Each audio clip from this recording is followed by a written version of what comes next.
สมควรแก่เวลานิมนต์พระภิกษุสงฆ์เจริญพรแม่ชีโยคีคุกเข่ากราบพระพร้อมกัน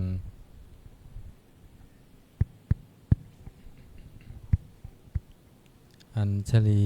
วันทาอภิวาทอัญชลีวันทาอภิวาทอัญชลีวันทาอภิวาทอัญชลีวันทาอัญชลีขอโอกาสขออนุญาตครูบาอาจารย์พระมหาเถระพระเถระอนุเถระพระมัชฌิมาพระนวากะแม่ชีโยคีในการเป็นต้นเสียงธรรมะเย็นในวันนี้เปิดหนังสือสวดมนต์แปลเล่มใหญ่ไปที่หน้าหนึ่ง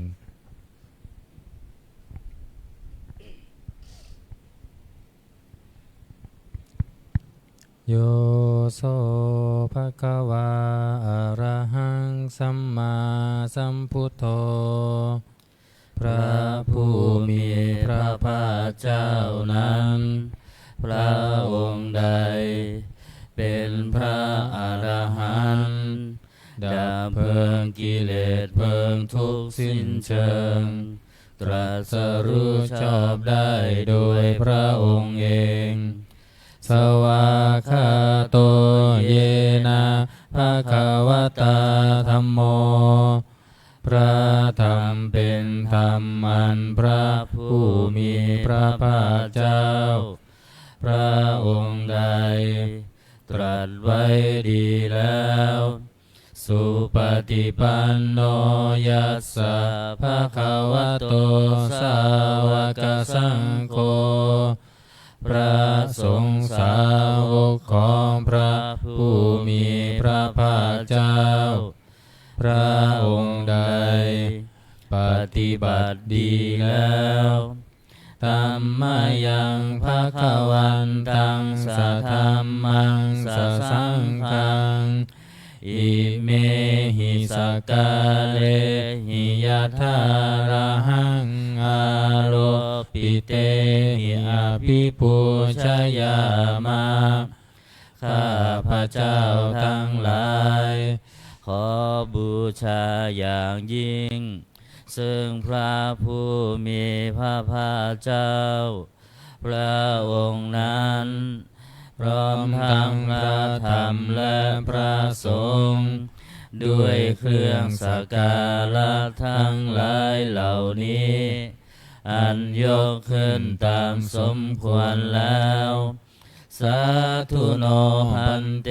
ภควาสุจิระปรินิพพุตโตปิข้าแต่พระองค์ผู้เจริญพระผู้มีพระภาคเจ้าแม้ปรินิพพานนานแล้วทรงสร้างคุณอันสำเร็จประโยชน์ไว้แก่ข้าพระเจ้าทั้งหลายปัจฉิมาชนะตานุกัมปมานาสาทรงมีพระหฤทัยอนุเคราะห์แก่พวกข้าพระเจ้าอันเป็นชนรุ่นหลังอิเมสกาเลทุกขตาปันนาการะภูเตปฏิคันหาตุขอพระผู้มีพระภาคเจ้าจงรับเครื่องสักการะอันเป็นบรรณาการของคนยากทั้งหลายเหล่านี้อัมหากังทีคารตังหิตายะสุขายะเพื่อประโยชน์และความสุขแก่ข้าพระเจ้าทั้งหลายตลอดกาลนานเทอญอะระหังสัมมาสัมพุทโธภควาพระผู้มีพระภาคเจ้าเป็นพระอรหันต์ดับเพลิงกิเลสเพลิงทุกข์สิ้นเชิงตรัสรู้ชอบได้โดยพระองค์เอง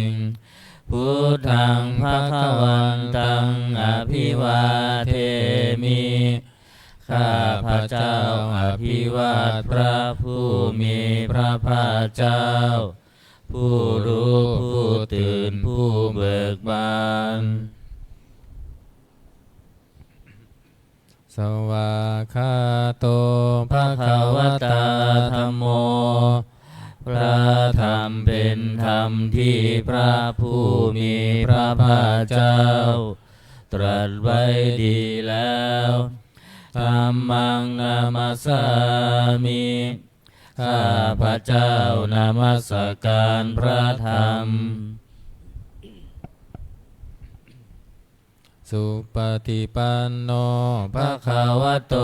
สาวกสังโฆพระสงฆ์สาวกของพระผู้มีพระภาคเจ้าปฏิบัติดีแล้วสังฆังนามามิข้าพระเจ้านอบน้อมพระสงฆ์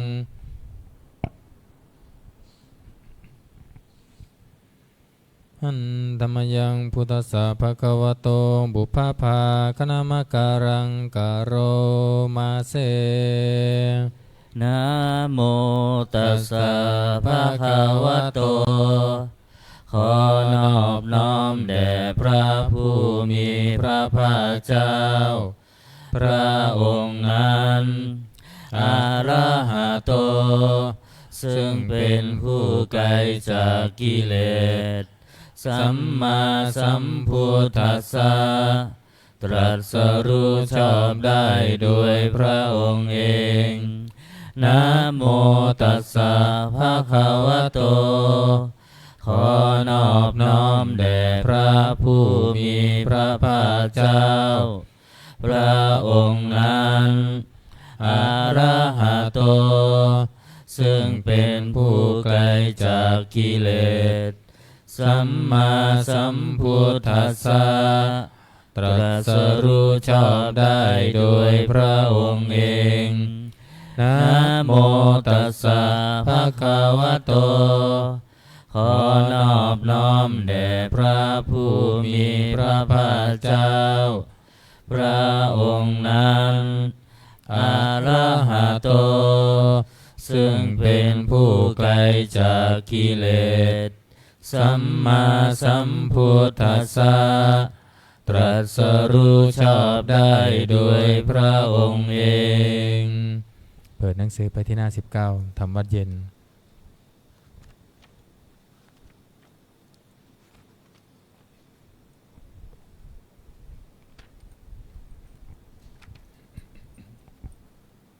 อันธรรมยังพุทธานุสตินายังกโร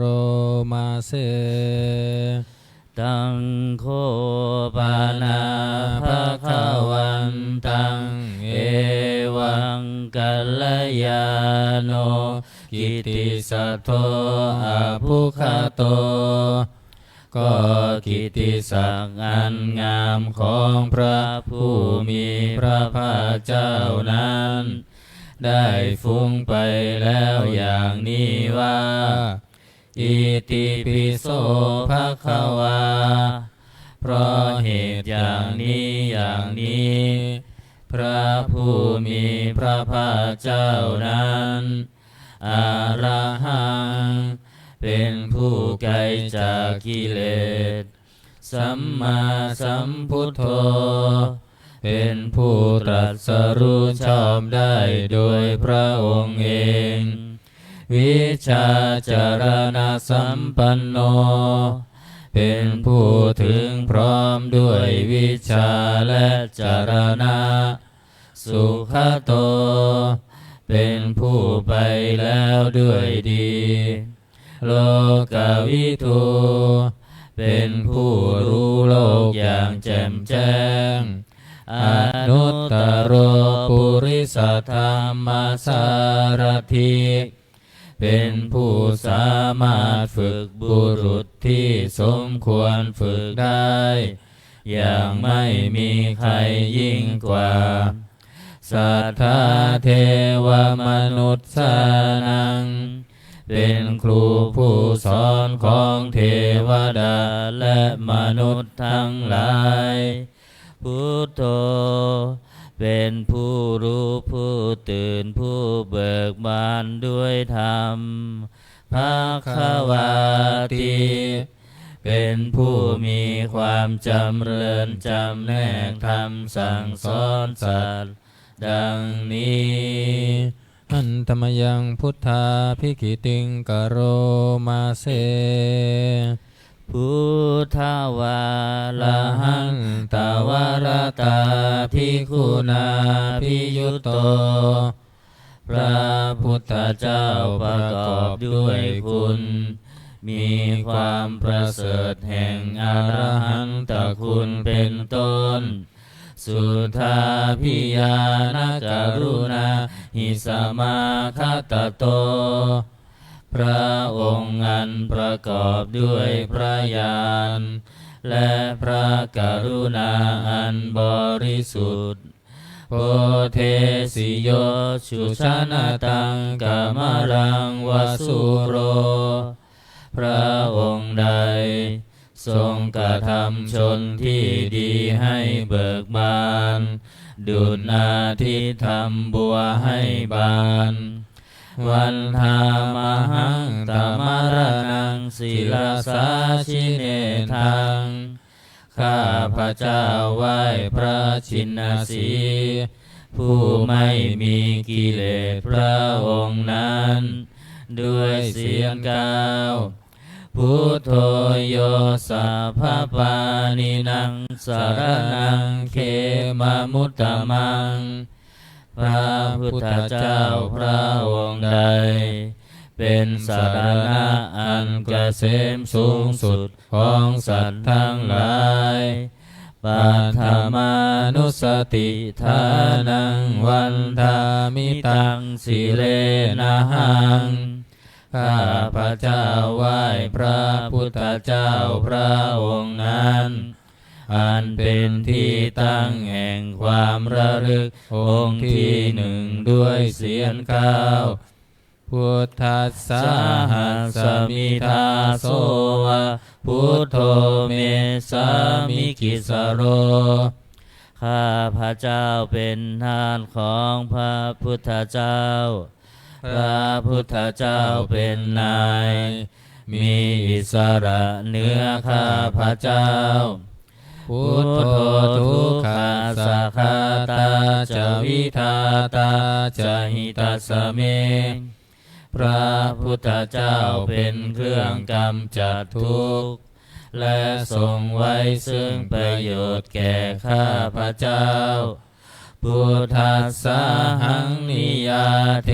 มิสรีรันชีวิตันจิทังข้าพระเจ้ามอบกายถวายชีวิตนี้แด่พระพุทธเจ้าวันทันโตหังจาริสามิพุทธัสเสวสุโพธิตังข้าพระเจ้าผู้ไหวอยู่จากประพฤติตามซึ่งความตรัสรู้ดีของพระพุทธเจ้านัตถิเมสารนังอัญญังพุทโธเมสารนังวรังสารณะอื่นของข้าพระเจ้าไม่มีพระพุทธเจ้าเป็นสารณะอันประเสริฐของข้าพระเจ้าเอเตนะสัจวัจเจนะวัตเตยังสัทธุสาสเนด้วยการกล่าวคำสัตย์นี้ข้าพระเจ้าพึงเจริญในพระศาสนาของพระศาสดาพุทธังเมวันธมาเนนะยังปุญญังปัสสุตังอิทาข้าพระเจ้าผู้ไหวอยู่ซึ่งพระพุทธเจ้าได้ขวนขวายบุญใดในบัดนี้สัพเพปิอันตรายาเมมเหสุงตัสสะเตชะสาอันตรายทั้งปวงอย่าได้มีแก่ข้าพระเจ้า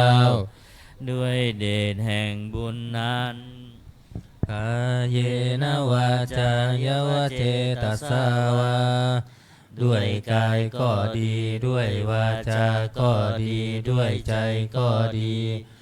พุทเทกุกัมมังปะกตังมายายังกรรมหน้าติเตียนอันใดที่ข้าพระเจ้ากระทำแล้วในพระพุทธเจ้าพุทโธปฏิคันหตัวชยันตังขอพระพุทธเจ้าจงงดซึ่งโทษล่วงเกินนั้นการันตะเรสังวริตุงวะพุทเทเพื่อการสำรวมระวังในพระพุทธเจ้าในการต่อไป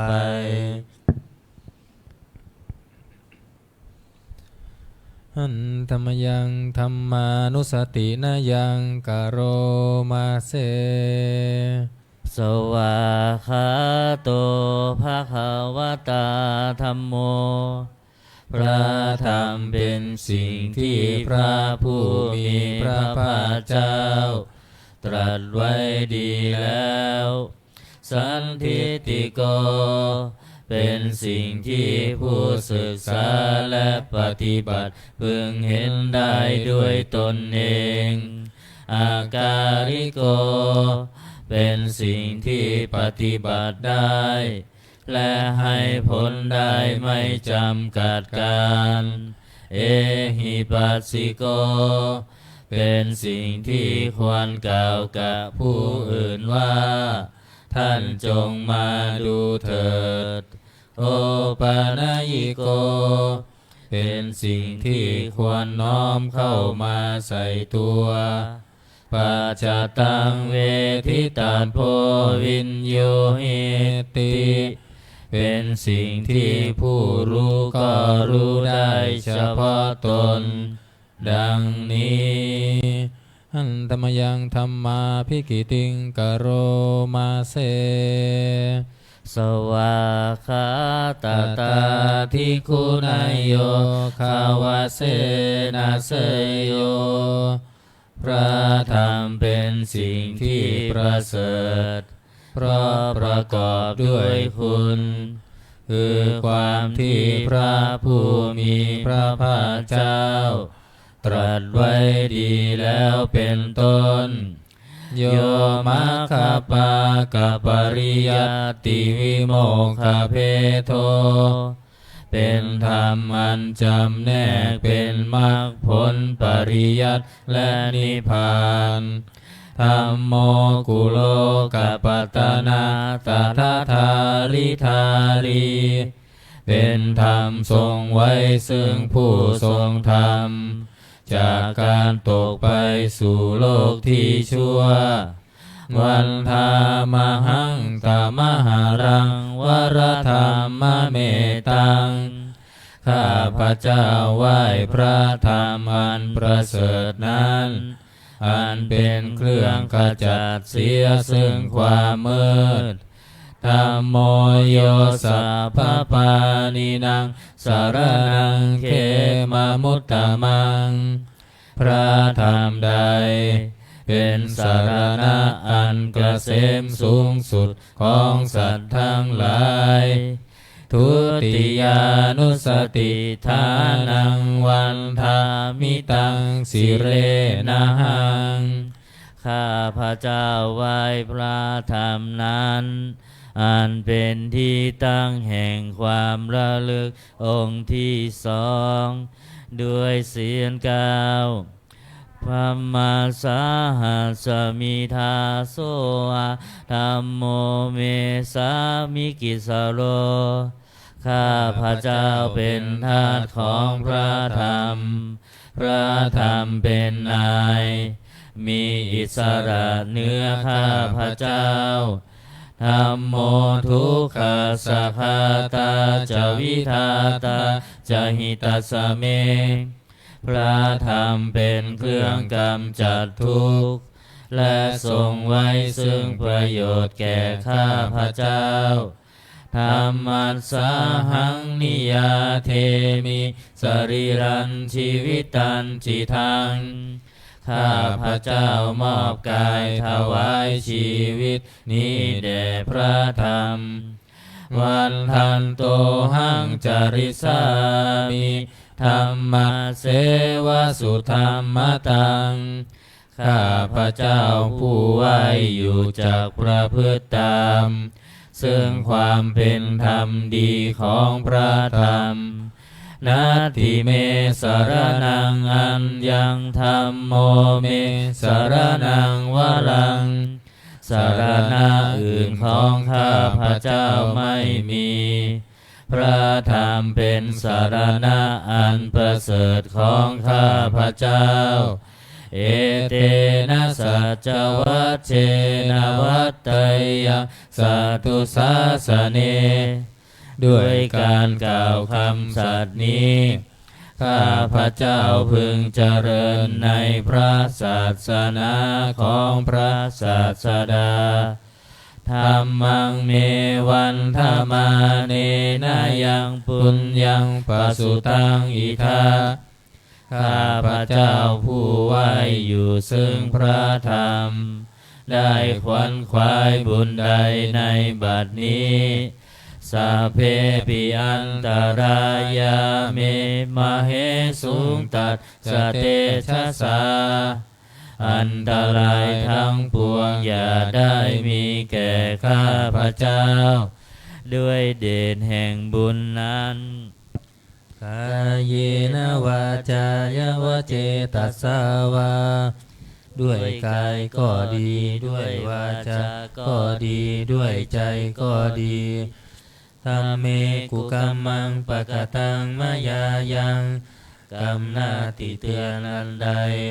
ที่ข้าพระเจ้ากระทำแล้วในพระธรรมธัมโมปฏิคันหตัวชยันตังขอพระธรรมจงงดซึ่งโทษล่วงเกินนั้นการันตะเรสังวริตุงวธรรมเมเพื่อการสำรวมระวังในพระธรรมในการต่อไปหันธรรมยังสังขานุสตินายังกโรมาเสสุปฏิปันโนภะคะวะโตสาวกสังโฆทรงสาวกของพระผู้มีพระภาคเจ้าปฏิบัติดีแล้วอุชุปฏิปันโนภะคะวะโตสาวกสังโฆทรงสาวกของพระผู้มีพระภาคเจ้าปฏิบัติตรงแล้วยายะปฏิปันโน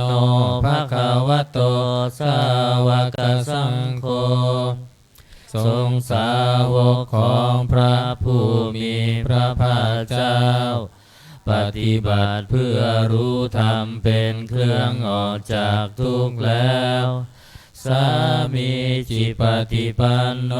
ภะคะวะโตสาวกสังโฆทรงสาวกของพระผู้มีพระภาคเจ้าปฏิบัติสมควรแล้วยะทิทางได้แก่บุคคลเหล่านี้คือ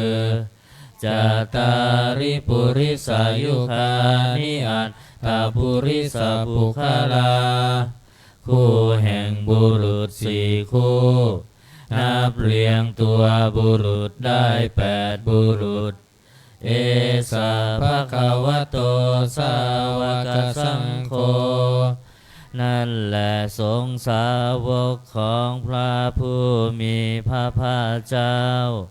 อาหุนายโยเป็นสงฆ์ควรแก่สักการะที่เขานำมาบูชาปาหุนายโย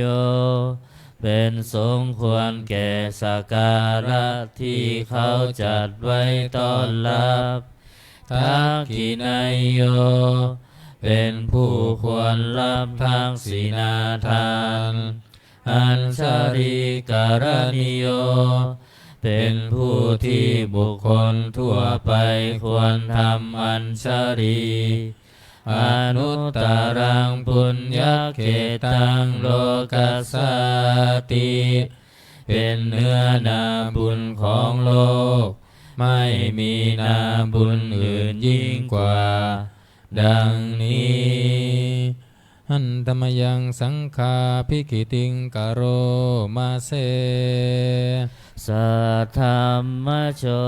สุปฏิปฏิคุณาภิยุโตพระสงฆ์ที่เกิดด้วยพระสัทธรรม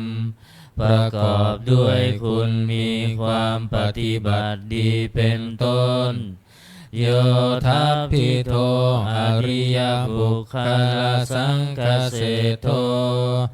เป็นหมู่แห่งพระอริยบุคคลอันประเสริฐแปดจำพวกศีลาทิธรรมปวาราสยกายจิตโตมีกายและจิตนั้นอาศัยธรรมมีศีลเป็นต้นอันบวรวันหามหังตามริยานาคานังสุสุทังข้าพระเจ้าไหว้หมู่แห่งพระอริยเจ้าเหล่านั้นอันบริสุทธิ์ด้วยดีสังโฆโยสัพพปานินังสารนังเขมามุตตมังพระสงฆ์หมู่ใด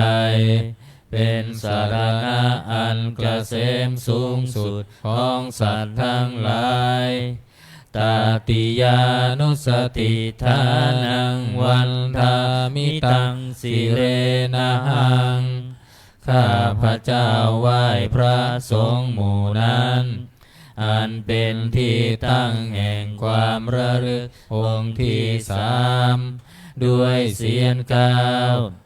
สังคัสสาหัสสมิทาโสวะสังโฆเมสามิกิสโรข้าพระเจ้าเป็นทาสของพระสงฆ์พระสงฆ์เป็นนายมีอิสระเหนือข้าพระเจ้าสังโฆทุกขัสสะคาตาจะวิทาตาจะหิตัสสะเมพระสงฆ์เป็นเครื่องกำจัดทุกข์และทรงไว้ซึ่งประโยชน์แก่ข้าพระเจ้าสังฆัสสาหังนิยาเทมิสรีรังชีวิตันจิทัง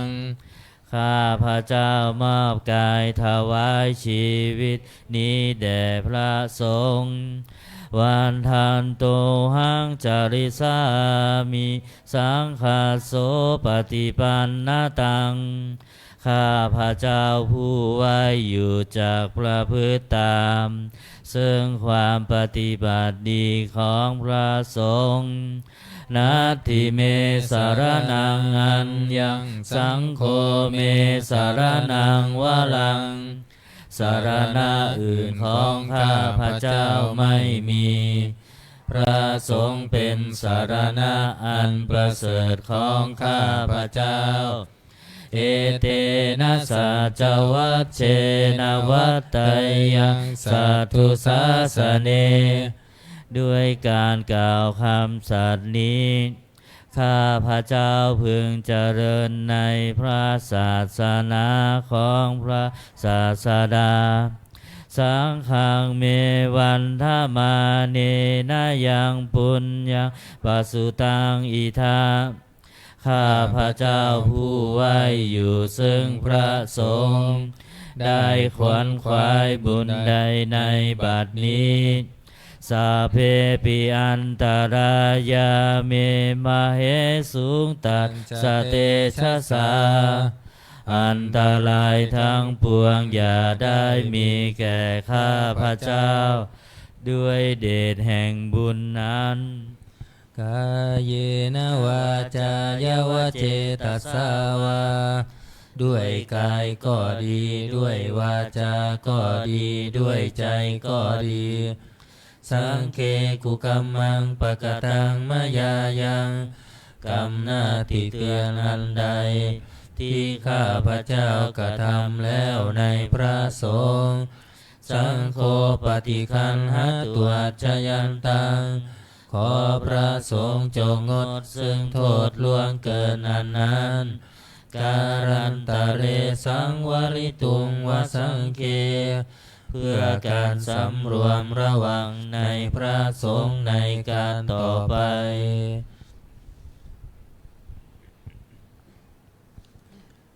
เปิดหนังสือไปที่หน้า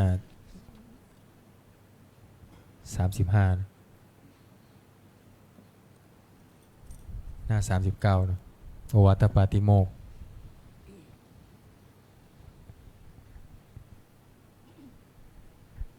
หน้า39เนอะหันตมยังโอวาทปาติโมกขคาทาโยพนามาเสสัพพะปะปัสสะอาการนังการไม่ทำบาปทั้งปวงกุศลสุปสัมปทาการทำกุศลให้ถึงพร้อมสัจจิตปริโยทัปปนังการชำระจิตของตนให้ขาวรอบเอตังพุทธานาสาสนังทำ3อย่างนี้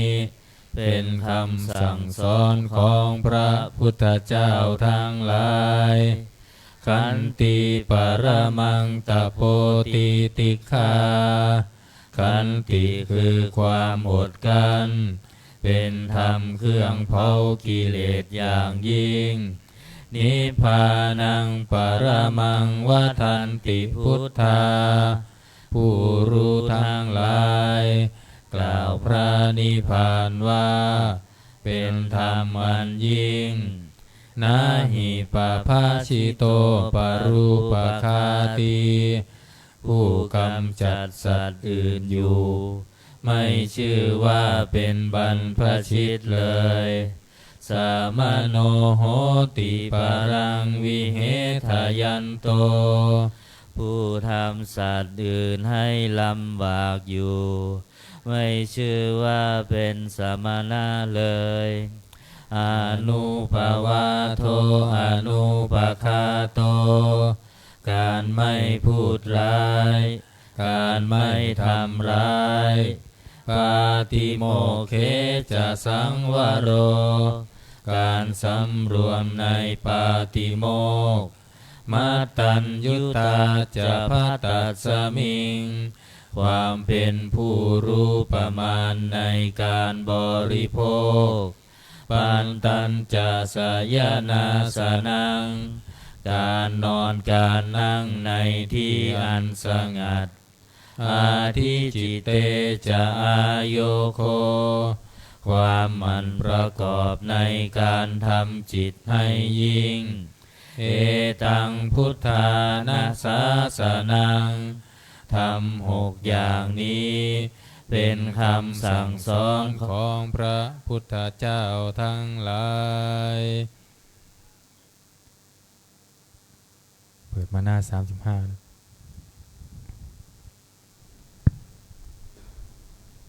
เปิดมาหน้า26 27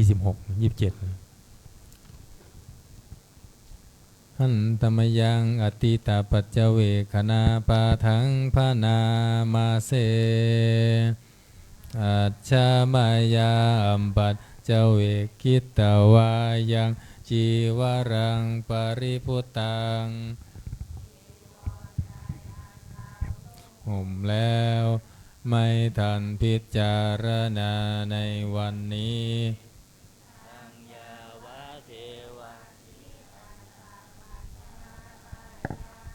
จีวรนั้นเรานุ่งห่มแล้วเพียงเพื่อบำบัดความหนาวอุลหัสสมปฏิฆาตายาเพื่อบำบัดความร้อน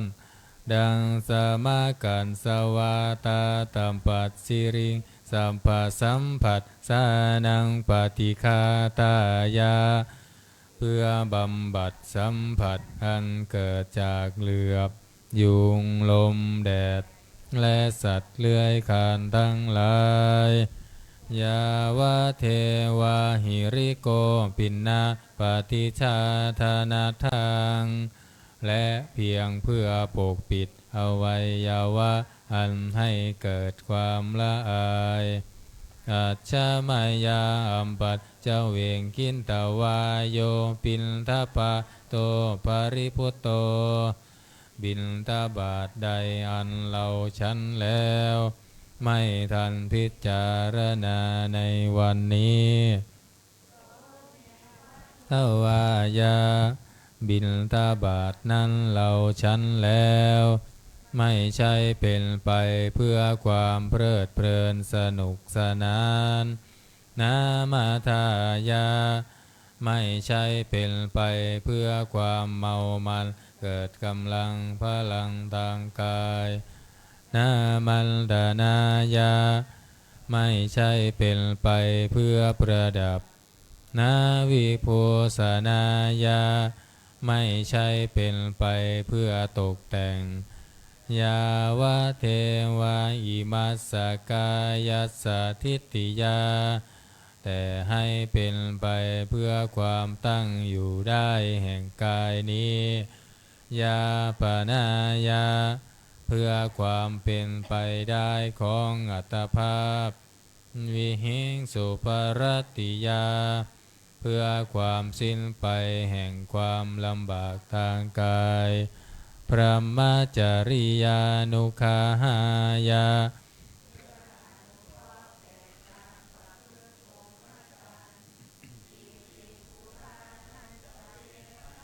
ปฏิหังคามี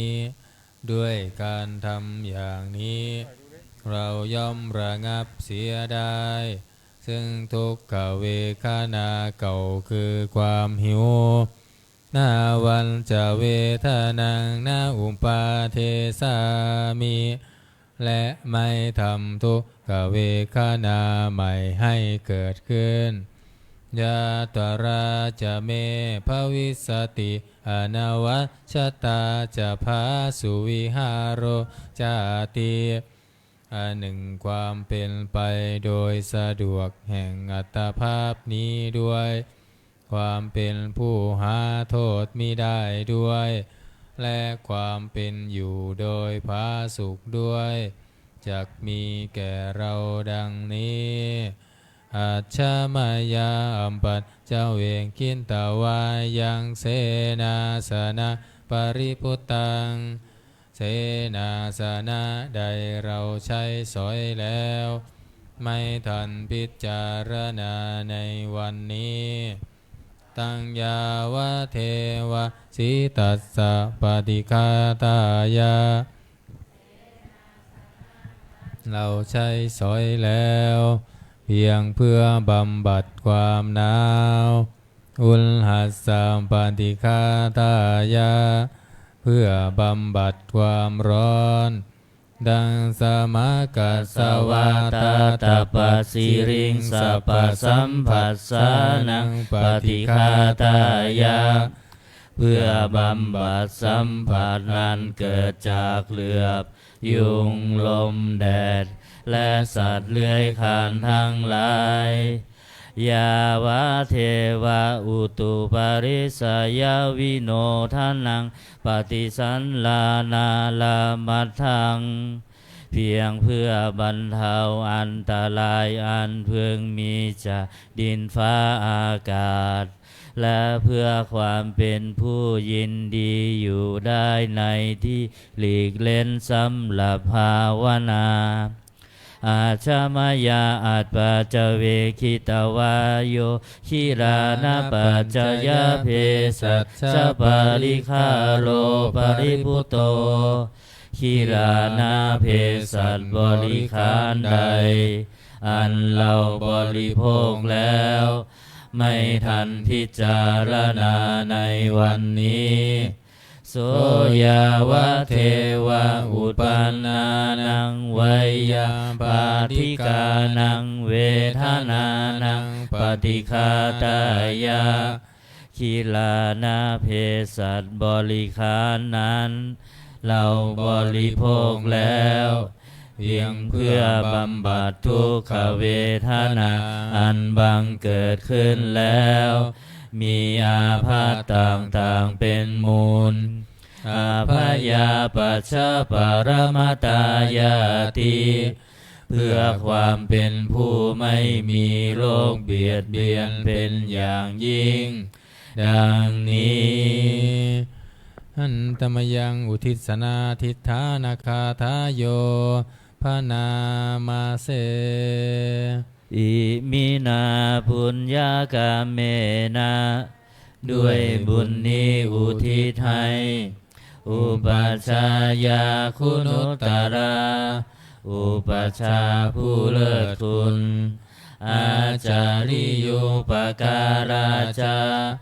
และอาจารย์ผู้เกื้อหนุนมาตาปิตาจายาตกาทั้งพ่อแม่และปวงญาติสุริโยจันทิมาราชาสุนจันทร์และราชา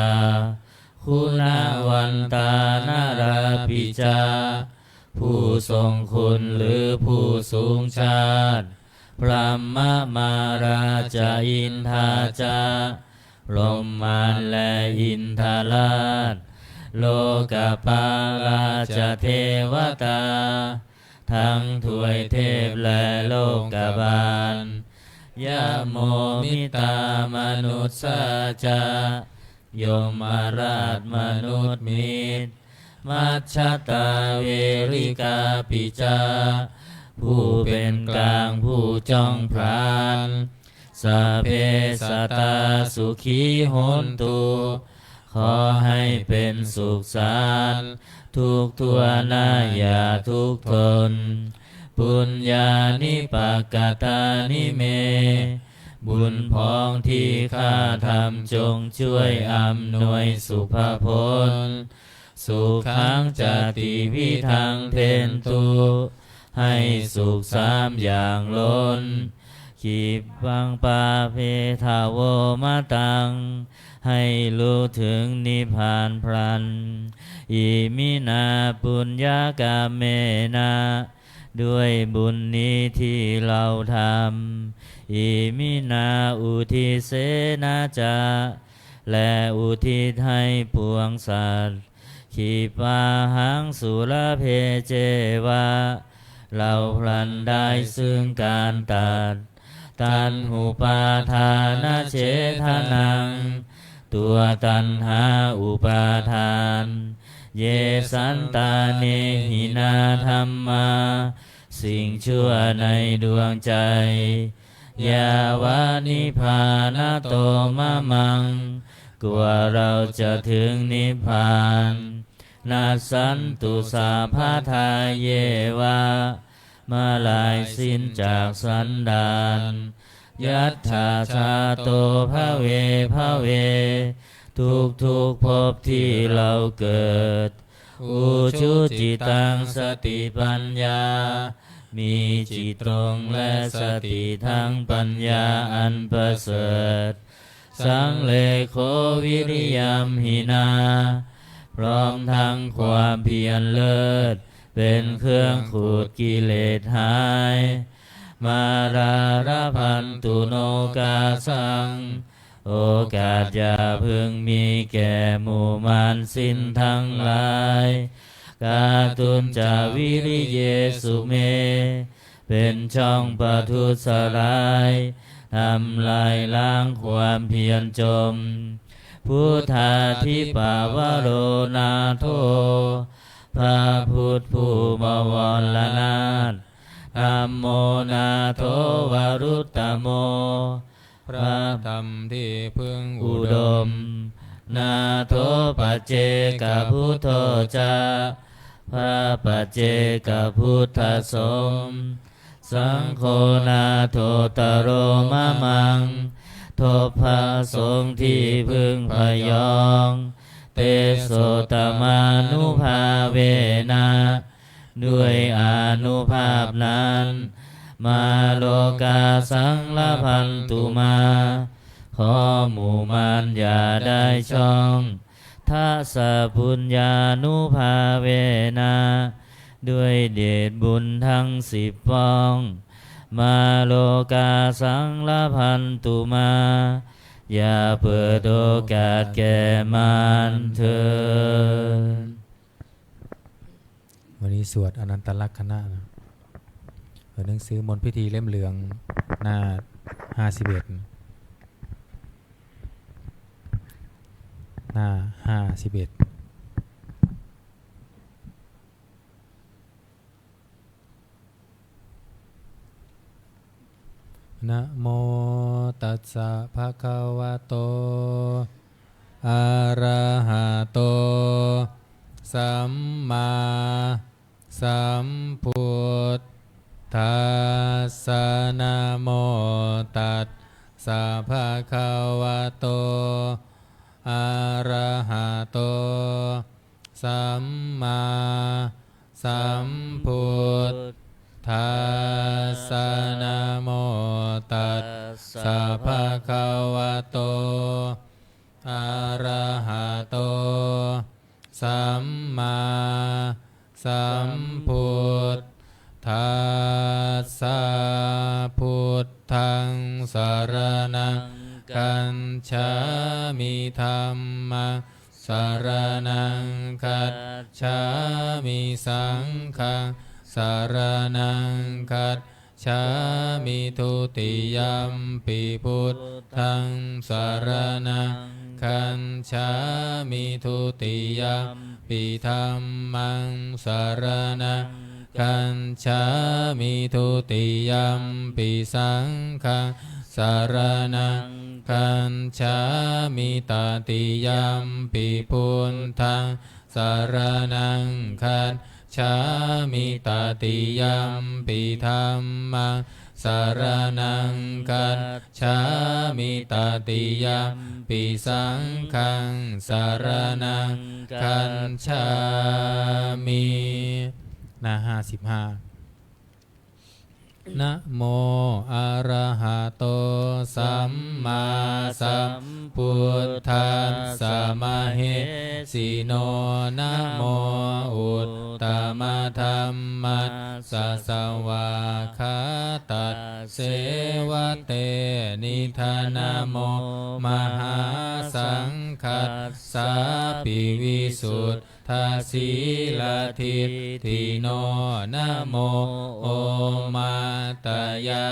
รัตทัสสะรัตนัตตยัสสะสาธุกังนะโมโอมัคคาติตัสสะตัสสะวัตทุนตยัสสะปินะโมการะปะภาเวนะวิคัตฉันตุมปัฏฐวานะโมการะนุภาเวนะสุวัตถิโหนตุสัพพทานะโมการะสเตเชนะวิธิหิโหมิเตชวานา93อนันตลักษณะบทขัดไม่ต้องว่าตามยันตังสเตหิทุกเขนะเยยังอนันตลักขณังอันตวาทาตสัญญานังสัมมาเทวะวิโมจนังสัมพุทโธตังปะกาเสสิทิฏฐสัจจานโยคินังอุตตริงปันติเวทายาภาเวตุงญาณมุตตมังยันเตสังทิฏฐธัมมานังญาเนนุปปาริกขตังสัพพาสาเวหิจิตตานิวิมุนจิงสุอาเสสโตตถาญาณานุสาเรนะสาสนังกาตุมิจฉตังสาธุนังอัตถสิทธัตถังตังสุตันตังพระนามเสเอวเมสุตังเอกังสามัยยังภควาภารานาสิยังวิหารติอิสิปัตตเนมิคทาเยตังรักโขภควาปัญจวะคิเยภิกขุอามันเตสิรูปังภิกขเวอนัตต ตารูปัญจหิทังภิกขเวอันตาอัปภวิสนายิทังรูปังอาภาทายาสังวัตเตยลาเพทะจารูเปเอวังเมรูปังโหตุเอวังเมรูปังมาอโหสิติยัสสมาจะโคภิกขเวรูปังอนัตตาตัสสมารูปังอาภาทายาสังวันตตินัจจลาปฏิรูเปเอวังเมรูปังโหตุเอวังเมรูปังมาอโหสิติเวทนาอนัตตาเวทนาจะหิทังภิกขเวอัตตาอัปภวิสนายิทังเวทนาอนัตถายาสังวันเตยลาเพทะจะเวทนายะเอวังเวทนาโหตุเอวังเมเวทนามาอโหสิติยัสสมาจะโคภิกขเวเวทนาอนัตตาตัสสมาเวทนาอาภาทายาสังวัตตตินัจจลาภติเวทนาเอ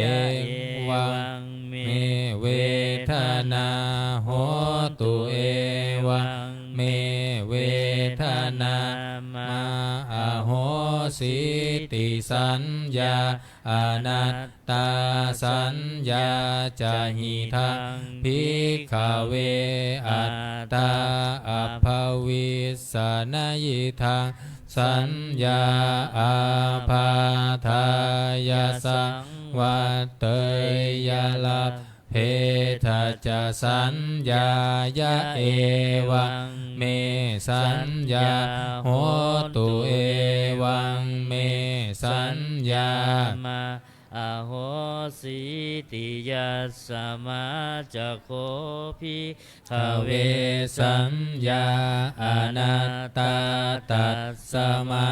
สัญญาอาภาทา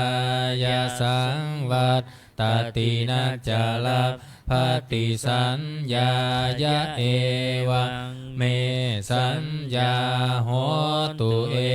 วังเมสัญญามาอโหสิติสังขาราอนันตาสังขา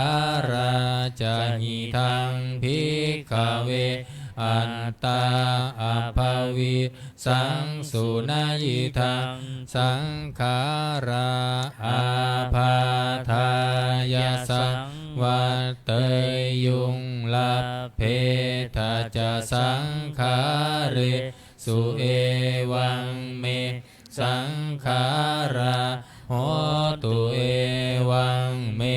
สังขารามาอาเหสุนติยัสสมาจะโคภิกขเวสังขาราอนัตตาตัสสมาสังขาราอาภาทายาสังวัตตันตินัจจลาภติสังขาเรสุเอวังเมสังขาลาโหตุเอวังเมสังขารามาอาเหสุนติวิญญาณังอนันตาวิญญาณันจะหิทังภิกขเวอันตาอัปภวิสนายิทังวิญญาณังอาภาทายาสังวัตเตยลาเพทะจะวิญญาเนเอ เอวังเมวิญญาณังโหตุเอวังเมวิญญาณังมาอโหสิติยัสสมาจะโคภิกขเววิญญาณังอนันตาตัสสมาวิญญาณังอาภาทายาสังวัตตตินัจจลัพพติวิญญาเนเอวังเมวิญญาณังโหตุเอวังเมวิญญาณังมาอโหสิติตังกิงมัจยัตถภิกขเวรูปังนิจจังวาอนิจจังวาติอนิจจังพันเต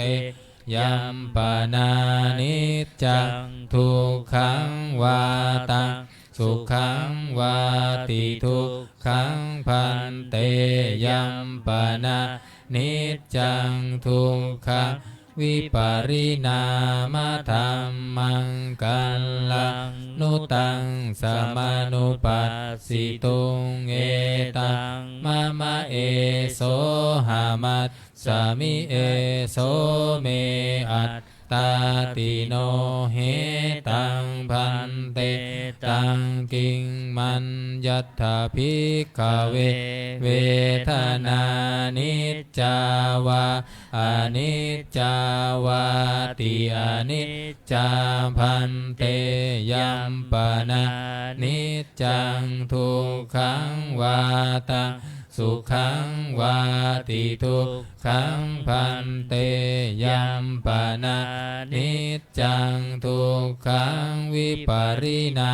มธรรมังกัลลังนุตังสามานุปัสสิตุงเอตังมะมะเอโสหัมมัสสามิเอโสเมอัตตาติโนเหตังพันเตตังกิงมัญญัตถภิกขเวสัญญานิจจาวาอนิจจาวาติอนิจจาพันเตยัมปนานิจจังทุกขังวาตังสุขังวาติทุกขังพันเตยัมปนานิจจังทุกขังวิปาริณามธรรมังกัลลังนุตังสมานุปัสสิตุงเอตังมะมะเอโสหามัสสามิเอโสเมอัตตาติโนเหตังพันเตตังกิงมัญญัตถภิกขเวสังขารานิจจาวาอนิจจาวาติอนิจจาพันเตยัมปนานิจจังทุกขังวาตังสุขังวาติทุกขังพันเตยัมปนานิจจังทุกขังวิปาริณามธรรมังกัลลังนุตังสมานุปัสสิตุงเอตังมะมะเอโสหามัสสามิเอโสเมอัตตาติโนเหตังพันเตตังกิงมัญญัตถภิกขเววิญญาณังนิจจังวาอนิจจังวาติอนิจจังพันเตยัมปนานิจจังทุกขังวาตังสุขังวาติทุกขังพันเตยัมปนานิจจังทุกขังวิปาริณามธรรมังกัลลังนุตังสมานุปัสสิตุงเอตังมะมะเอโสหามัสสามิเอโสเมอัตตาติโนเหตังพันเตตัสสมาติหาภิกขเว ยังจินจิรูปังอติตานาคตปัจจุปันนังอัจฉัตตังวาพหิทธาวาโอลาลิกังวาสุขุมังวาหีนังวาปานิตังวายันทุเรสันติเกวะสัพพังรูปังเนตังมะมะเนโสหามัสสามิเมโสอัตตาติเอวะเมตังยะถาภูตังสัมมัตปัญญายะธรรมทัพพังยากาจิเวทนาอติตานาคตปัจจุปันนาอัจฉัตตาวาพหิทธาวาโอลาลิกาวาสุขุมา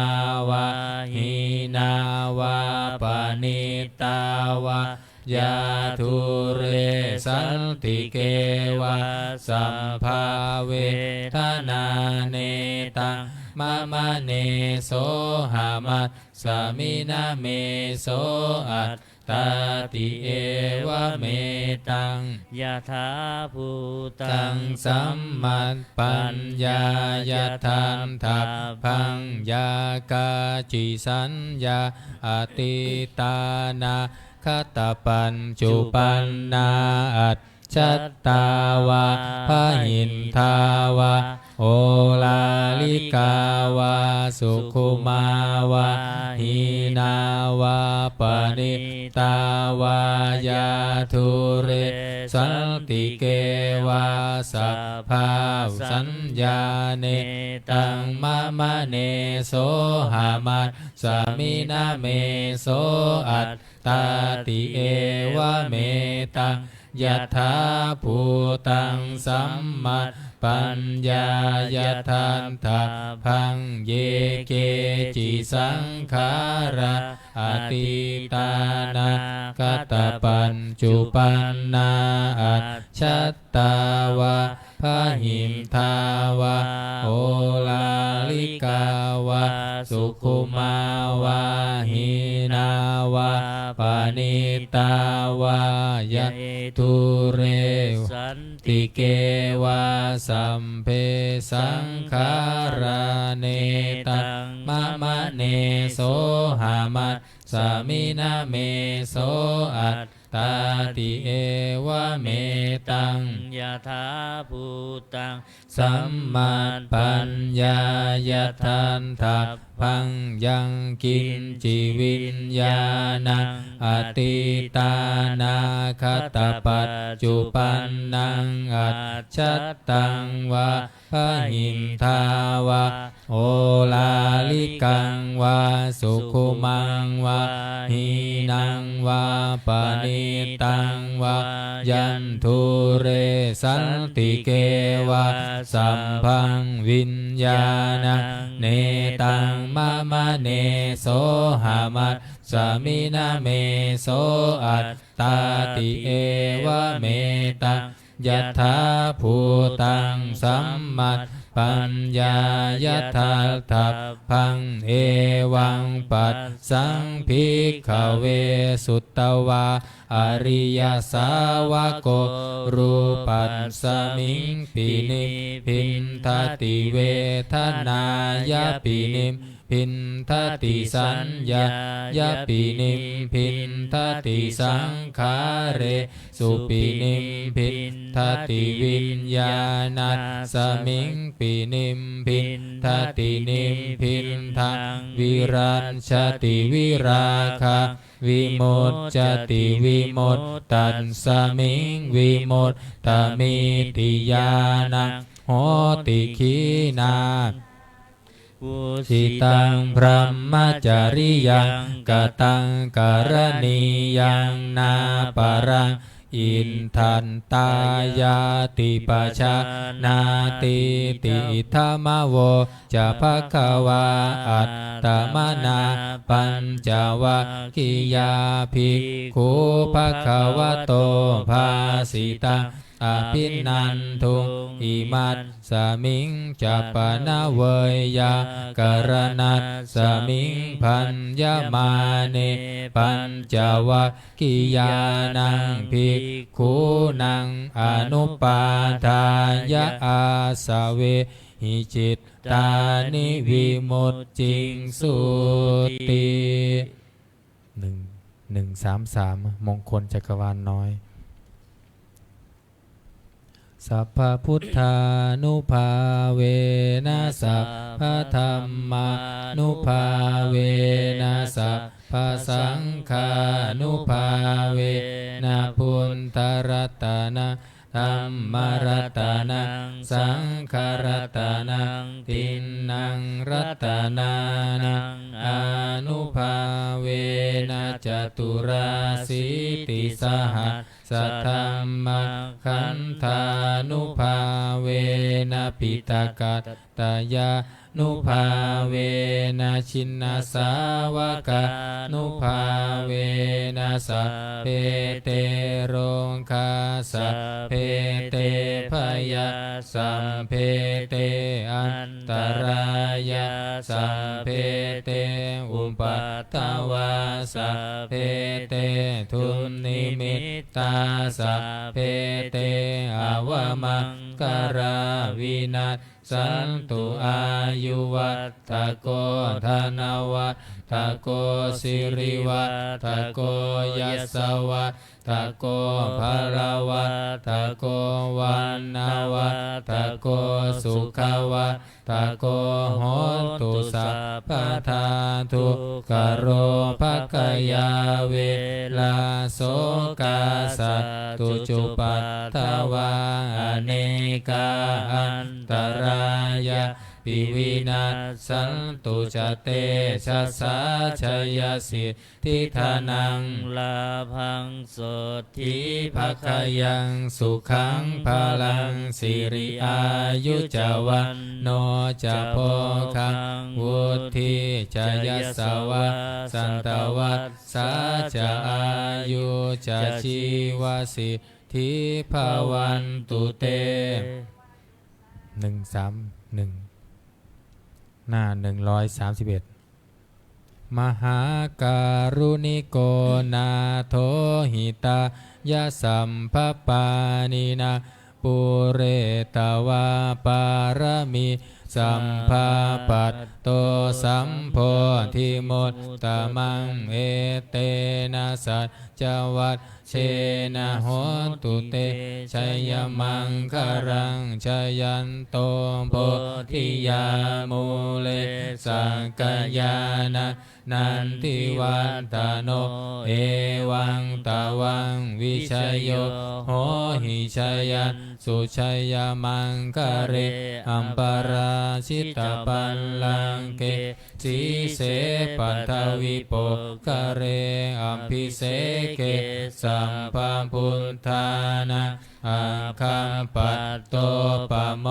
ทัตติสุนัขขันตังสุมังคารังสุปภาตังสุหุนทิตังสุขโนสุโมโหนโตจะสุยิทั้งพระมจาริสุปทาขีนังกายกรรมังวาจากรรมังปทาขีนังปทาขีนังมโนกรรมังปานิทิเตปทาขีนาปทาขีนานิกันตวานรพันตเทปทาขีเนภวันตุสัพพมังคารังลักขันตุสัพพเทวตาสัพพพุทธานุภาเวนัสสัทธาโสทิภวันตุเตภวันตุสัพพมังคารังลักขันตุสัพพเทวตาสัพพธัมมานุภาเวนัสสัทธาโสทิภวันตุเตภวันตุสัพพมังคารังลักขันตุสัพพเทวตาสัพพสังฆานุภาเวนัสสัทธาโสทิภ ะวันตุเต ครับการทำวัดเย็นก็จบเพียงที่นี้นะครับลำดับต่อไปจะได้เจริญจิตตภาวนาทำสมาธิสักครู่แล้วแผ่เมตตาพร้อมกัน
สมควรแก่เวลาอิตังทานากัมมังนิพพานาปัจจายโยโหนตุ โนนิจจั จังอิทังศีลกัมมังนิพพานาปัจจายโยโหนตุโนนิจังอิทังภาวนากัมมังนิพพานาปัจจายโยโหนตุโนนิจั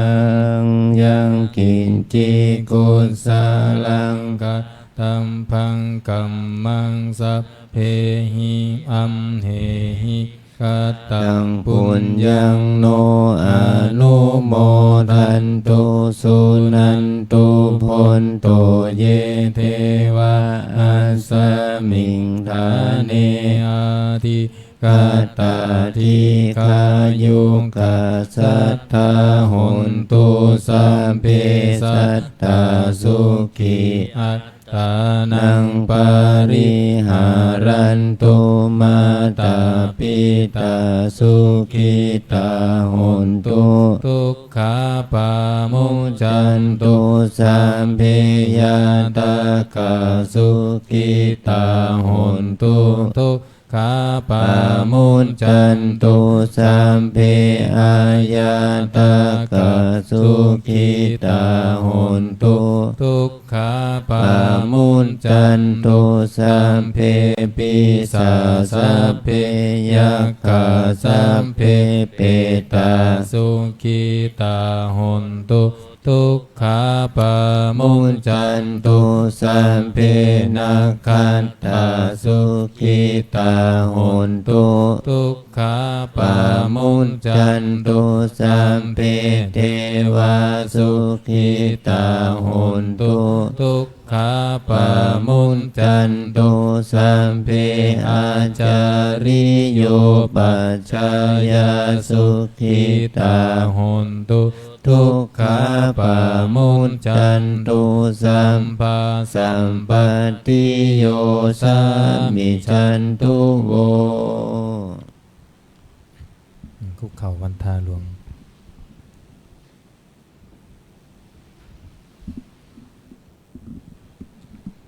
วันตา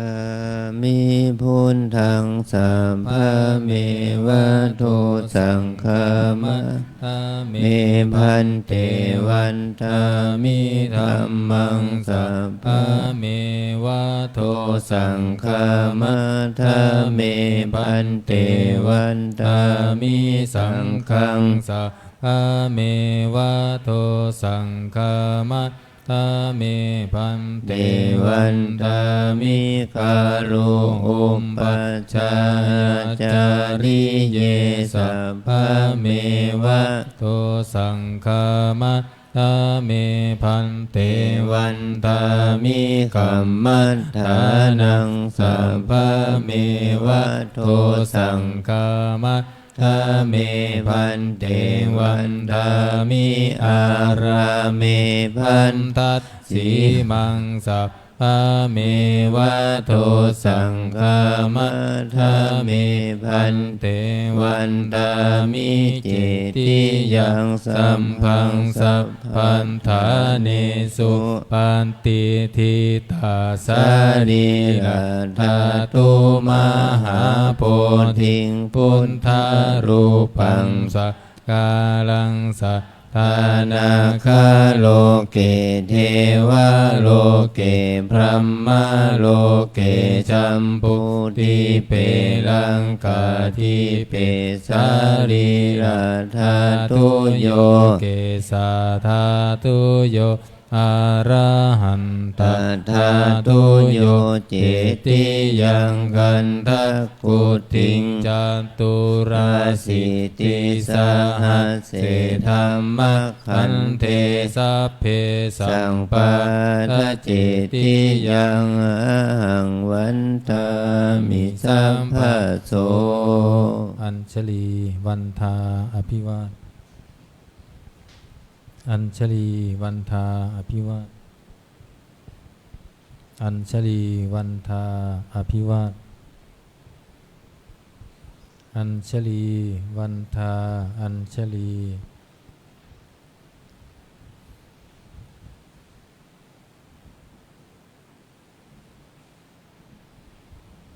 ขอนิมนต์พระภิกษุสงฆ์สามเณรเจริญพรแม่ชีชีก้มหมอบวันทาน้อยพระอาจารย์เจ้าคุณพร้อมกันสาธุวันทามิพันเตสัพพังอัปปาราทากามัตถเมพันเตมยากตังปุญญาสามินาอนุโมทิตาพังสามินากตังปุญญาไมหังทาตาพังสาธุสาธุอนุโมทามิจัตตารโอธัมมาวัฏันติอายุวันโนสุขังพระลังสาธุสาธุสาธุนิมนต์พระภิกษุสงฆ์กราบพระอาจารย์เจ้าคุณพร้อมกันสามเณรแม่ชีวิคีกราบทีหลังอัญชลีวันทาอภิวาทอัญชลีวันทาอภิวาทอัญชลีวันทาอภิวาทอัญชลีวันทาอัญชลีอนิมนต์สามเณรเชิญแม่ชีโยคีนั่งคุกเข่ากราบท่านเจ้าคุณพระอาจารย์พร้อมกันค่ะอัญชลีวันทาอภิวาทอัญชลีวันทาอภิวาทอัญชลีวันทาอภิวาทอัญชลีวันทาอัญชลีขออนุโมทนาต่อกุศลศรัทธาที่พวกเราทั้งหลายได้กระทำบำเพ็ญไม่ว่าจะเป็นส่วนของทานศีลภาวนาขอบุญนี้จงเป็นพลังบุญกุศลนำพาเราได้เข้าสู่มรรคสัมมาปฏิบัติเพื่อความดับทุกข์เพื่อพระนิพพานเป็นที่สุดจงบังเกิดผลแก่พวกเราทั้งหลายจงทุกข์ทั่วหน้ากันด้วยเทินสาธุสาธุสาธุ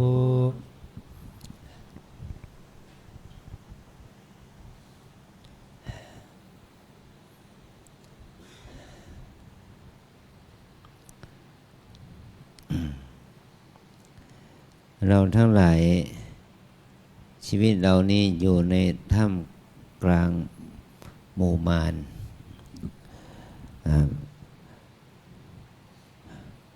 อยู่ในท่ามกลางหมู่มารแต่เราจะจัดการกับหมู่มารเหล่านั้นได้อย่างไรเมื่อเราเองตกอยู่ในอำนาจของมารในคำว่ามารแปลว่าสิ่งหรือเครื่องที่ขวางกั้นสิ่งหรือขวางกั้นการทำความดีของเรามารที่หนึ่งที่เป็นตัวขวางกั้นการทำความดีของเรามารตัวนั้นก็คือขันธมารขันธะแปลว่าร่างกายจิตใจเราเนี่ยขันธ์ห้าร่างกายจิตใจของเราเนี่ยมันเป็นมารคนเราร่างกายมีร่างกายก็ป่วยไข้อาพาธไม่สบายเป็นโรคภัยไข้เจ็บต่างๆมาบั่นทอนการทำความดีของเราเมื่อกี้นี่มีพระนิสิตมจร.ท่านจะต้องมีความรู้สึกท่านจะต้องกลับวัดด่วนเพราะว่าการถ่ายของท่านทุกครั้งเนี่ยมันเลือดก็ออกมาด้วยเลือดแดงฉานเนี่ยถ่ายออกมาก็เลือดแดงฉานออกมาด้วยเพราะว่าลำไส้ใหญ่ของท่านลำไส้ส่วนบนส่วนต้นเนี่ย มันอาจจะเป็นแผลเกี่ยวกับว่าอาจจะเป็นฤทธิ์ดวงหรือว่าอาจจะเป็นโรคภัยที่มันอันตรายก็เรียกว่าโรคร้ายมันเป็นแผลลำไส้เป็นส่วนต้นเนี่ยมันเป็นแผลจึงก่อให้เกิดไม่สามารถที่จะรักษาได้อันนี้เนี่ยเป็นเครื่องบ่งบอกว่าคนเรานั้นจะต้องมีโรคภัยไข้เจ็บโรคภัยไข้เจ็บเหล่านี้จึงเกิดขึ้นกับเราอยากจะมาปฏิบัติก็ต้องปฏิบัติไม่ได้จะเดินก็เจ็บปวดแข้งขามือเท้าอะไรจะมีอะไรนะมันก็ก่อให้เกิดปัญหาอุปสรรคอุปสรรคภาษาพระเราเรียกว่ามารนะขันธะเนี่ยในกรณีนี้เราพูดถึงเรื่องขันธมาร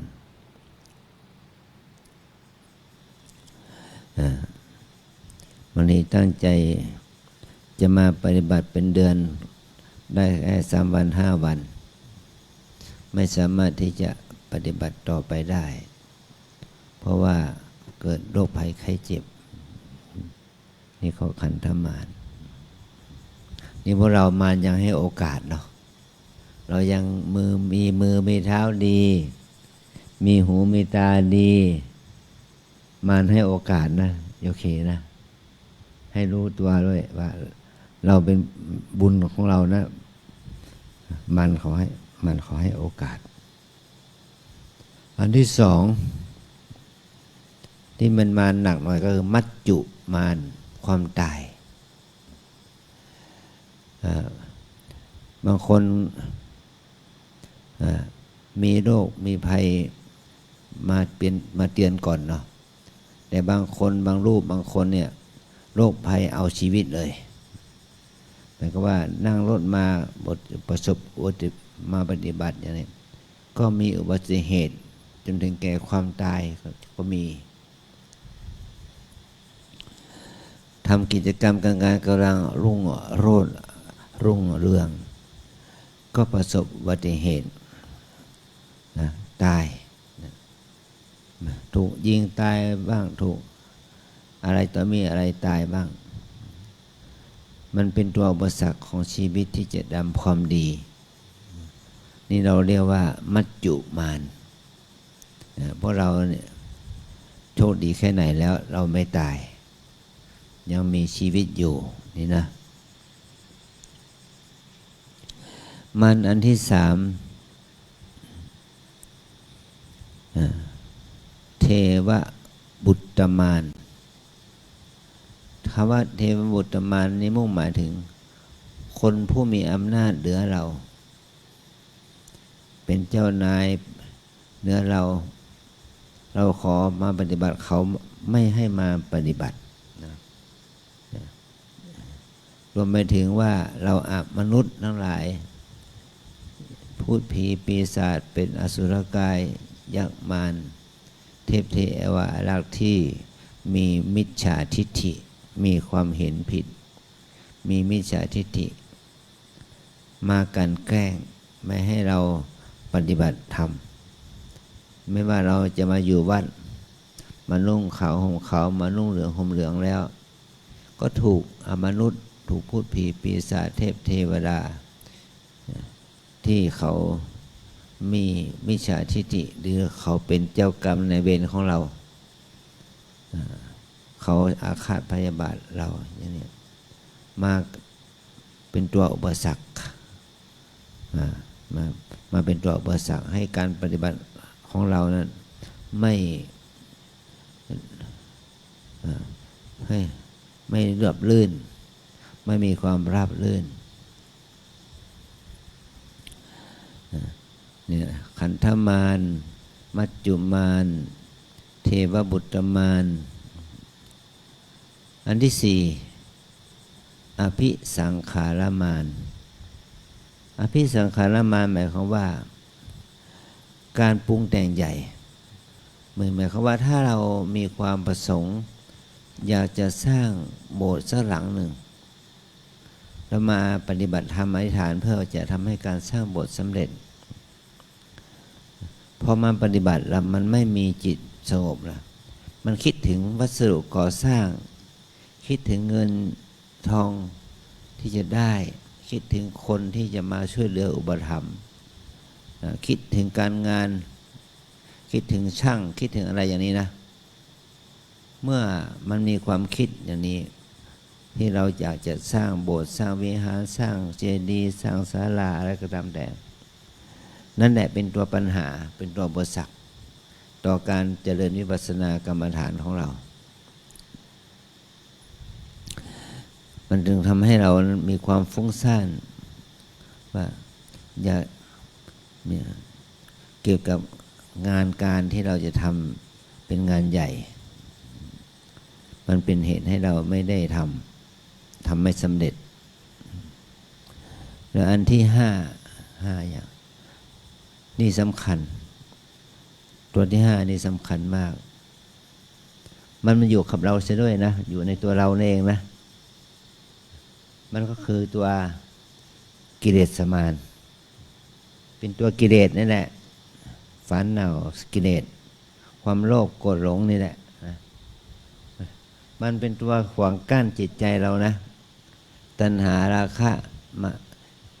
ความโลภความโกรธความหลงความอยากได้อยากดีอยากมีอยากเป็นอยากเด่นอยากดังอะไรตามแต่มันเกิดขึ้นกับเราเมื่อเรามาปฏิบัติแล้วทุกกิเลสมันมารบกวนเรากิเลสนั้นไม่ใช่กิเลสของใครกิเลสที่เกิดขึ้นในใจเรานี่แหละทำให้จิตใจเราไม่สงบเกิดความอยากเกิดความปรารถนามากมายเกิดขึ้นเนี่ยเราทั้งหลายเพราะไม่ล่ะเกิดกิเลสไหมเกิดความชอบไม่ชอบไหมเกิดความอยากนั้นอย่างนี้ไหมพระใหม่มาองค์บอกว่าผมมาบวชเนี่ยตั้งแต่จะบวชก็มีงานมีคนมีความอยากอย่างนั้นอยากอย่างนี้เกิดขึ้นและเนื่องว่าจะได้ปฏิบัติยาวนานก็ปฏิบัติได้ไม่กี่วันเพราะว่ามันมีความอยากจะได้งานอยากจะได้เงินอยากจะได้ฐานะหน้าที่ความอยากนะแม้ที่สุดมีความอยากเกี่ยวกับคู่รักคู่ชอบคิดถึงคิดถึงเขาก็เกิดความรักความชอบความกำหนัดยินดีเกิดขึ้นความรู้สึกอย่างนี้มันก็เป็นกิเลสเขาเรียกว่ากิเลสมารนะถ้าเรามีกิเลสตัวนี้เกิดขึ้นมันก็ทำให้จิตใจเราไม่สงบจิตใจเราไม่มีสติสมาธิปัญญาเนี่ยขอให้เราได้รู้ว่ามารมันมีอยู่กับเราหนึ่งกิเลสมารสองอภิสังขารมารเราตั้งใจที่จะทำกรรมทำกุศลทำความดีอะไรที่มันยิ่งใหญ่ต้องอาศัยคนมากอาศัยงบประมาณมากอาศัยความละไม้ละมือจากคนหมู่มากถ้าเราคิดถึงเรื่องนี้ก็จิตมันก็ไปอยู่กับการสร้างการทำนะเป็นต้นนะตัวมันถึงว่าจิตความป่วยไข้ทางกายขันธมารแล้วที่แล้วต่อไปความตายมัจจุมารแล้วก็อันสุดท้ายก็เรียกว่าเทวบุตรมารเราผู้ที่มีอำนาจมากกว่าเราเทพเทวาและพูดผีปีศาจมาเป็นเจ้ากรรมนายเวรกับเรามันจึงทำให้เกิดอุปสรรคปัญหาในการประพฤติปฏิบัติฉะนั้นเราทั้งหลายนั้นมารให้โอกาสแก่เราแล้วเนาะเรามีความศรัทธามีวิริยะอุตสาหะฝึกฝนอบรมปฏิบัติมีความเพียรเนี่ยถ้าสิ่งเหล่านี้เกิดขึ้นกับเราความเพียรความอดความอุตสาหะวิริยะเนี่ยเขาเรียกว่าเป็นมันที่เราต้องเรียกว่าเป็นพระ เป็นสิ่งดีงามไม่ใช่เป็นมารเกิดขึ้นเมื่อเรามาปฏิบัติเราก็อยู่กับพระอยู่กับพระธรรมอยู่กับพระสงฆ์อยู่กับพระพุทธพระธรรมพระสงฆ์วันนี้เป็นวันที่6เหลืออีกเท่าไหร่อีก5 วันวันที่11ก็จะเป็นวันวิสาขบูชาเราทั้งหลายจะให้เราเอาตัวเราเนี่ยกายใจของเราเนี่ยเอามาเป็นที่ตั้งของมหากุศลเอามาเป็นที่ตั้งของบุญถ้าบุญกุศลเกิดขึ้นกับเราอยู่ได้จนถึงวันวิสาขบูชาก็เรียกว่าเราได้ปฏิบัติบูชาอย่างยิ่งต่อพระสัมมาสัมพุทธเจ้าเป็นวันเรียกว่าเป็นวันที่ประเสริฐสุดแล้วเรียกว่าวันวิสาขบูชาที่บ้านเราทำมาทุกปีแต่ว่า 2-3 ปีที่แล้วเนี่ยอาจารย์ได้ทำกิจกรรมพิเศษเราทำกิจกรรมที่จะยกเอาวันประสูติของพระโพธิสัตว์เอาวันประสูติของพระโพธิสัตว์มาเป็นที่ตั้งเราเชิญชวนพ่อแม่ผู้เฒ่าผู้แก่มาวันวิสาขบูชาเขาก็แค่มาทำบุญตักบาตรแล้วก็แค่มาเวียนเทียนนิดหน่อยเราจะทำยังไงให้พ่อแม่ลูกหลานมาร่วมกิจกรรมพร้อมเพรียงกันเราจะทำยังไงอาจารย์ก็เลยให้ข้อคิดว่าเอาเป็นวันเกิดพระพุทธเจ้าน้อยเอาเป็นวันประสูตินะเลยขอให้พ่อแม่ปู่ย่าตายายเอาเด็กเอาเยาวชนมาวัดเราให้เด็กได้ขวัญถุงของพระพุทธเจ้าน้อยแม้แต่เด็กมาสักบาทก็มอบขวัญถุงนะถ้าเรามีลูกเกิดแบบแม่เบาะก็ตาม1 ขวบ 2 ขวบ 3 ขวบก็ตามให้พาลูกหลานมาวัดให้เขาไม่ได้มารับขวัญถุงพระพุทธเจ้าน้อยนะอาจารย์ก็จะใส่ซองสักหน่อยหนึ่ง100-200เนาะใส่ซองใส่ในถุงกระเป๋าเล็กๆน้อยๆผ่านให้มอบให้เด็กเอาเป็นวันเรื่องของวันเกิดพระพุทธเจ้าน้อยเด็กๆเขาจะได้คุ้นเคยเพราะว่าเด็กๆเยาวชนเนี่ยบางคนมีฐานะบางคนไม่มีฐานะคนที่มีฐานะก็ไปเข้าโรงเรียนในเมืองเข้าโรงเรียนที่ดังๆเขาไม่มีโอกาสเข้าวัดเขาไม่มีโอกาสเข้าวัดเลยเด็กเยาวชนที่ไม่มีฐานะพ่อแม่ก็ไม่มีฐานะที่จะเอาลูกเอาหลานมาเข้าวัดทำบุญได้แต่พ่อแม่ก็ไม่นี่ตอนนี้เราจะอาศัยทุกคนเด็กทุกคนไม่ว่าโรงเรียนไหนเรียนที่โรงเรียนประชาบาลในชุมชนนี้หรือในโรงเรียนเอกชนโรงเรียนรัฐบาลที่ไหนถ้าเขายังเป็นเยาวชนตั้งแต่เด็กอายุ1 ขวบตั้งแต่1 วันจนถึง10 ขวบ11 12 ขวบถ้าเขามาเราก็ให้เขาได้ส่งนามพระพุทธเจ้าน้อยให้เขาได้เวียนเทียนให้เขาได้ทำกิจกรรมนะในวันวิสาขบูชาถ้าโยมนี่มีลูกมีหลานก็พาลูกหลานมาเนาะมารับของชำร่วยมารับของขวัญได้น้อยสำหรับปู่ย่าตายายล่ะปู่ย่าตายายที่มาเราก็จะมีการให้ของชำร่วยหมายว่าเอาข้าวสาร1 ถุงละ5 กิโลมอบให้คุณตาคุณยายให้คุณตาคุณยายนั้นได้เอาข้าวสารไปเลี้ยงตัวเองเลี้ยงลูกเลี้ยงหลานนะเนี่ยมันจะดีเนาะแล้วก็ถ้าใครมีทุนจะถวายอังเปาของพระพุทธเจ้าน้อยให้มาเพิ่มทุนกับอาจารย์นะ อาจารย์จะแจกให้เด็กทุกคนอ่ะ ไม่ว่าเด็กคนนั้นจะเป็นใครเป็นเด็กในหมู่บ้านชุมชนเราก็ตามไม่ใช่เด็กในชุมชนเราก็ตามให้เขาได้รับของขวัญวันเกิดพระพุทธเจ้าน้อยนะเนี่ยให้เรารู้สึกถึงว่าเราจะต้องทำกิจกรรมเพื่อบูชาพระรัตนตรัยเราจะมีการส่งน้ำพระพุทธเจ้าน้อยแล้วก็วันที่11มันเป็นวันที่ทางเทศบาลตำบลเทศบาลเมืองเทศบาลนครทำการเขาเรียกนายกเขาเรียกสมาชิกสทซะด้วยนะ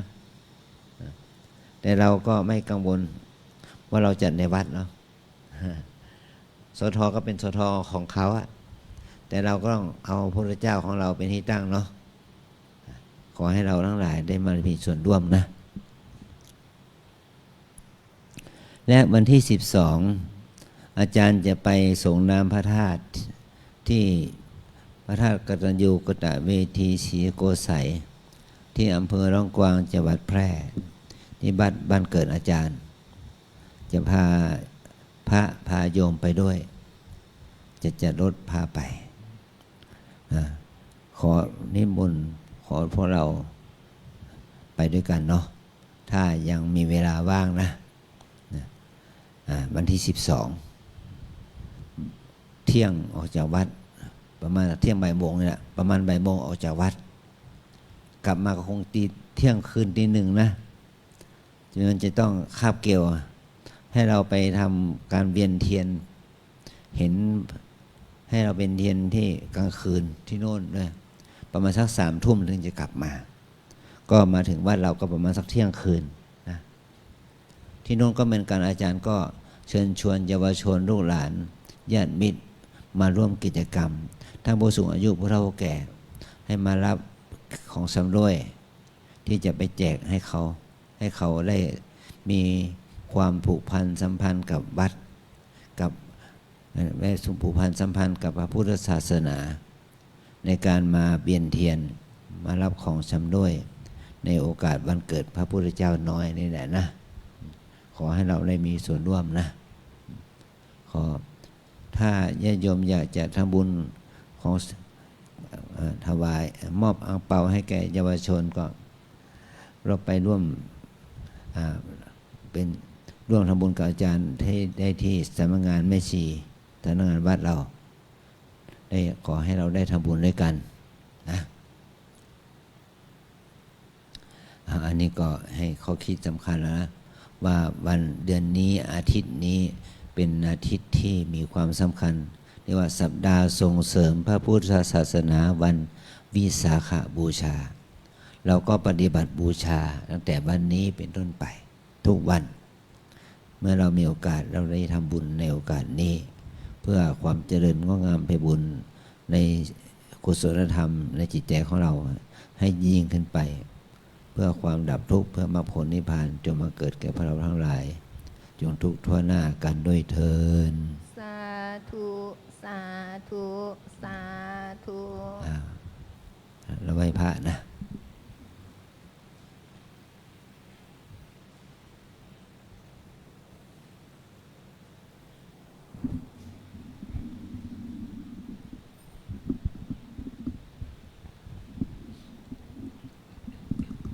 อะระหังสัมมา